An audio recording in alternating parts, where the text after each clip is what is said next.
Hello friends, कैसे हो आप सब। उम्मीद करती हूँ कि आप सब लोग बहुत अच्छे होंगे। अन्नपूर्णा दिव्य चैनल में एक बार फिर से मैं दिव्या आप लोगों का बहुत बहुत स्वागत करती हूँ। दोस्तों, आज के वीडियो में हम लोग एक सास बहू की कहानी को सुनेंगे।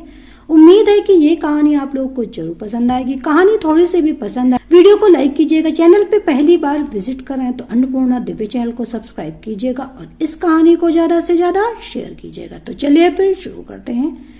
लड़कियों की तरह लड़के भी अपने ससुराल की अच्छी अच्छी कल्पनाएं करते हैं। हैदराबाद की एक आईटी कंपनी में काम करने वाला प्रतीक भी अपने होने वाले ससुराल की बहुत सारी कल्पनाएं किया करता था। अपने शादीशुदा मित्रों से जब उनके ससुराल के खट्टे मीठे अनुभवों को सुनता था तो वो सोचता था कि काश मुझे भी ऐसा ही ससुराल मिले जहां मेरी खूब खातिरदारी हो, साले सालियां हो जिनके साथ वह खूब हंसी मजाक कर सके।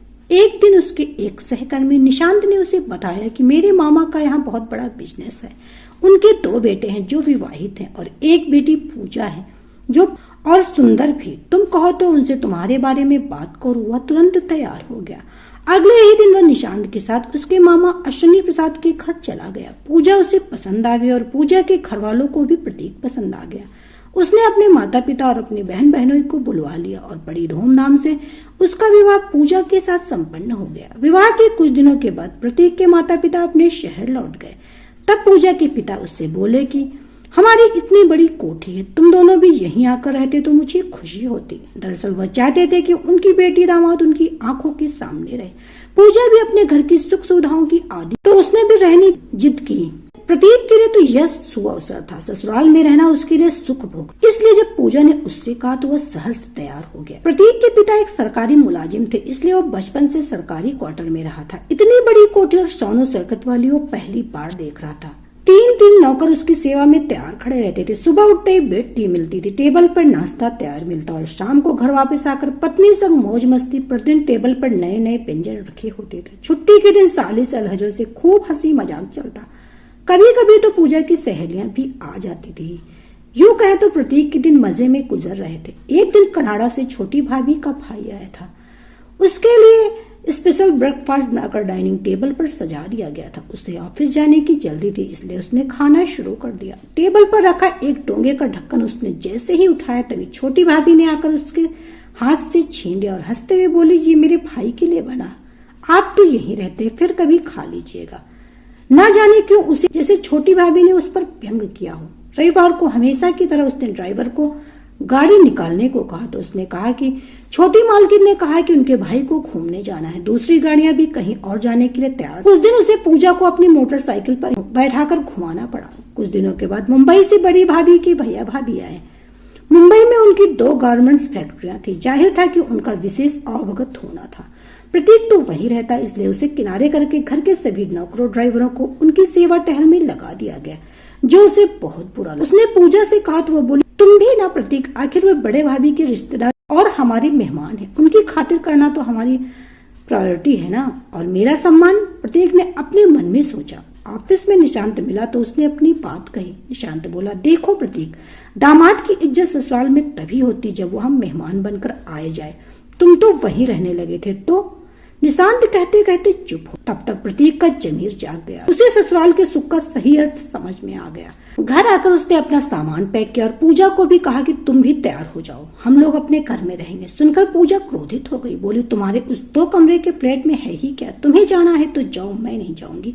प्रतीक समझ गया और उसकी बात सुने बिना ही वहां से निकल गया। बाद में उसके ससुर ने फोन करके उसे मनाने की कोशिश भी की, लेकिन उसने कहा, मैं अपने घर में खुश हूँ। जब भी पूजा प्रतीक को फोन करती तो वह आने के लिए कहता और पूजा टाल जाती। एक दिन पूजा मार्केट गई थी। रास्ते में उसे याद आया कि टेलर को देने वाला कपड़ा तो वह घर भूला। उसने ड्राइवर को वापस चलने को कहा। जल्दी जल्दी सीढ़ियां चढ़ने लगी। ड्राइंग रूम में बैठी उसकी छोटी भाभी ने सोचा कि उनकी बेटी नव्या है तो चिल्लाई, नव्या धीरे चलो, तेरी बुआ तो बिगड़ी हुई है, अब तू भी शादी हुए महीनों हो गए महारानी को, लेकिन यहाँ से जाने का नाम ही नहीं लेती। सुनते ही पूजा ठिठक कर रुक गई। अपनी माँ के देहांत के बाद उसने अपनी भाइयों में ही अपनी माँ को देखा था, लेकिन ये तो उसका भ्रम था जो आज किसी तरह उसने अपनी रुलाई रोकी और उल्टे पांव लौट गई। आज उसका मन प्रतीक के पास जाने के लिए बेचैन हो उठा। उसने ऑटो रिक्शा लिया और प्रतीक के पास जाकर उसके सीने से लगकर फूट फूट कर रोने लगी।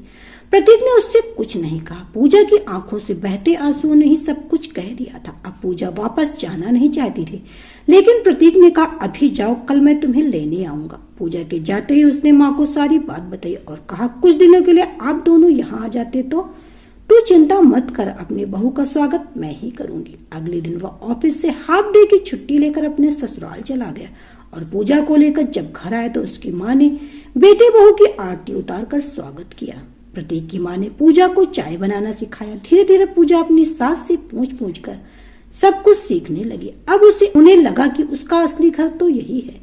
जहाँ सास ससुर के कदम पड़े वही जगह तो ससुराल है। उसका घर बेशक उसके मायके से बहुत छोटा था, लेकिन प्यार और अपनेपन से तो भरा पूरा था। यहाँ कोई उससे पूछने वाला नहीं कि कब तक रहोगी, कब जाओगी। यहाँ के हर सदस्यों से उसे कुछ भी कहने और कुछ भी सुनने का अधिकार था। पूजा बहुत खुश थी और एक दिन जब उसका जी मतलाया तो सास की अनुभवी आंखों ने सब समझ लिया। अगले दिन जब वो डॉक्टर के पास गई तो उन्होंने उसकी प्रेगनेंसी कन्फर्म कर दी। शाम को जब प्रतीक घर आया तो उसके पिता ने कहा, बेटा परिवार बढ़ रहा है तो 3 कमरों का घर ले लो, पैसे कम पड़े तो मैं पापा यही तो मैं बताने वाला था कि मैंने घर देख लिया और अगले महीने उसमें शिफ्ट हो जाएंगे। कहते हुए प्रतीक ने पिता नए फ्लैट का एग्रीमेंट पेपर दिखाया। पूजा के पिता ने नाना बनने की खुशखबरी सुनी तो बेटी दामाद को डिनर पर बुलाया। पिछली बातों को याद कर पूजा वहां जाना नहीं चाहती थी, लेकिन प्रतीक ने समझाया, रिश्तों की कटुता को मन से निकाल देने में ही समझदारी है। हर पिता की तरह तुम्हारे पापा भी तो अपनी बेटी को आशीर्वाद देना चाहते हैं, उनका मान तो हमें रखना ही चाहिए।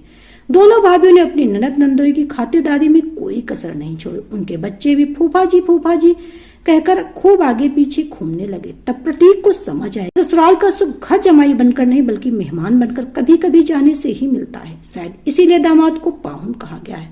क्या सोच रहे हैं प्रतीक जी? बड़े साले के पूछने पर उसके विचारों की श्रृंखला टूटी। मुस्कुराते हुए बोला, जी कुछ नहीं, कल की मीटिंग के बारे में सोच रहा था कि कैसे सब मैनेज होगा। पूजा को डॉक्टर के पास भी ले जाना है। और इतने में पूजा के पिता आकर बोले कि तुम दोनों एक दिन रुक जाओ तो हम सभी को बहुत। तो दोनों एक स्वर में बोले, नहीं। वो अश्विनी प्रसाद की अनुभवी आंखों ने उनके मन के भावों को चेहरे पर पढ़ लिया था। बेटी के न रुकने का दुख तो उन्हें था, लेकिन इस बात की खुशी थी कि उनकी बेटी अपने घर के सुख और महत्व को समझने लगी थी। तो दोस्तों, ये छोटी सी कहानी आपको कैसी लगी हमें कमेंट करके जरूर बताइएगा। उम्मीद है कि जरूर पसंद आएगी। कहानी थोड़ी सी भी पसंद आए तो वीडियो को लाइक कीजिएगा। चैनल पे पहली बार विजिट कर रहे हैं तो अन्नपूर्णा दिव्य चैनल को सब्सक्राइब कीजिएगा और इस कहानी को ज्यादा से ज्यादा शेयर कीजिएगा। तो चलिए फिर मिलते हैं नई कहानी के साथ नए वीडियो में। तब तक के लिए bye. Subscribe now and press the bell icon, never miss an update.